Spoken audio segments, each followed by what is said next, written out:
Alain Finkielkraut a énormément fait parler de lui le 11 janvier dernier après une interview accordée à LCI. Son intervention lui a donc valu d'être congédié par LCI. La direction de la chaîne condamne les propos tenus par Alain Finkielkraut sur son antenne. La chaîne info du groupe TF1 rappelle qu'elle fait du débat d'idées, argumenté et respectueux, une priorité de sa ligne éditoriale, écrivait la chaîne. Interviewé par Le Point ce mardi 19 janvier, il a souhaité s'exprimer sur ce passage. « J'ai 2 regrets, dit-il d'abord. J'ai été naïf en oubliant que les réseaux sociaux font désormais la loi.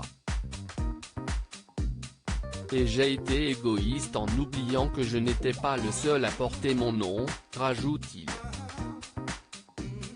En effet, il a ensuite mentionné sa famille en déclarant « D'autres que moi qui devraient avoir le droit d'exister par eux-mêmes sont contraints de répondre de ce que la mauvaise foi ambiante appelle mes dérapages.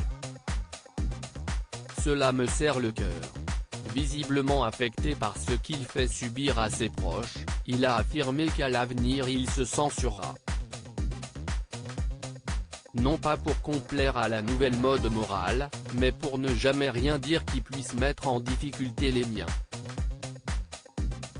Invité de LCI le 11 janvier dernier, Alain Finkielkraut était revenu sur l'affaire Olivier Duhamel.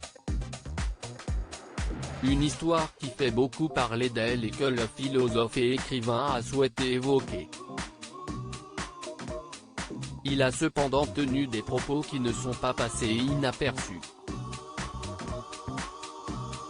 Il a d'abord expliqué que la justice recherche le cas dans sa singularité.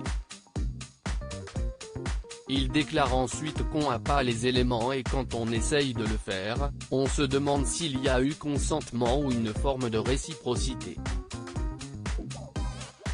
Ce à quoi il affirme on vous tombe immédiatement dessus. David Pujada, désemparé et surpris par ces propos rappelle une évidence en rétorquant immédiatement, parce qu'on parle d'un enfant de 14 ans. Une analyse à laquelle Alain Finkielkraut a souhaité déclarer « On parle d'un adolescent. Ce n'est pas la même chose. Même pour spécifier le crime, il faut savoir s'il y a consentement ou non. Quand vous cherchez la spécificité, on vous accuse de complicité de crime. » Il a ensuite précisé qu'Olivier Duhamel a commis un acte répréhensible. Ce qu'il a fait est très grave, il est inexcusable. Des propos qui ont déclenché une polémique sur les réseaux sociaux.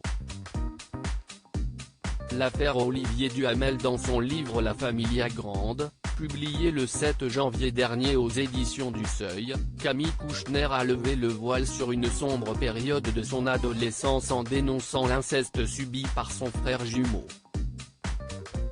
Elle a ouvertement accusé son beau-père, Olivier Duhamel d'avoir abusé de Victor, le prénom a été changé dans le livre, alors qu'il avait seulement 14 ans. Elle a créé la stupéfaction avec des révélations plus choquantes les unes que les autres dont le fait que sa mère, Evelyne Pizier, a toujours nié les faits.